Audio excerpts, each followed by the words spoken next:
And new this morning, President Donald Trump has ended Secret Service protection for former Vice President Kamala Harris. Former vice presidents typically get Secret Service protection for 6 months after they leave office. Former presidents are protected for life. Now, before leaving office, President Biden signed a directive granting Harris protection for 18 months. It's now ending after 9. The decision to end her protection comes less than a month before Harris will begin a book tour. 7:34. Let's check in with Ron this morning with a look at the stock market. Hi, Ron. Well, inflation worries have been out there for quite a while, and we've all been dealing with inflation, whether it's at the grocery store or things you buy online. Let's take a look at what's happening in the market today, because there are some fresh inflation worries. We are down triple digits, although we were down about 250 points a little earlier this morning, currently off 153, and here's why. The Federal Reserve's preferred inflation gauge has come out, the Commerce Department saying that prices rose 2.6% in July compared to July a year ago. Month to month, it's still holding about the same, but it illustrates why the Federal Reserve has been reluctant to start cutting interest rates. So Jerome Powell saying the central bank, though, most likely will be cutting at its next meeting. The thing is, the Fed has to balance inflation concerns over the goal of full employment.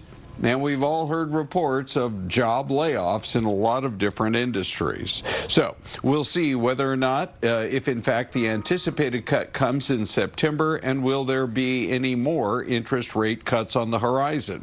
Well, things you buy online from overseas could be costing you more as early as today.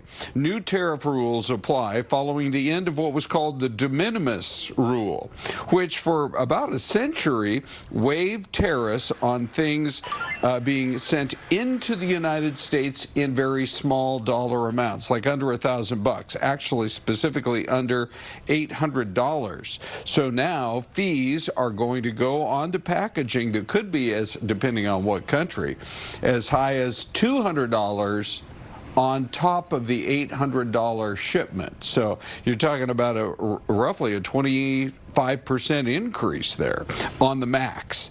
Depending on the country of origin, some companies just may decide they won't send into the U.S. About 30 countries have suspended shipments into the U.S. as a result. It's one thing, you guys, to collect the tariffs on huge shipments coming in of $1 million worth of, say, cars or computers or those kinds of things. It's a lot more work if you've got a little package coming in that's worth about $100 or something along those lines. But that rule changes effective today. All right. Excuse me. That whole story, the tariff has choked up. Oh, no. Yeah. Well, it's those companies that send the little items in, like a Temu or a Shein, some of those. Like a Shein. They're going to be the ones that I think really get affected the most. Oh, no. So now it's not going to be $5 for that dress. It's going to be $7. Ron, thank you. Okay.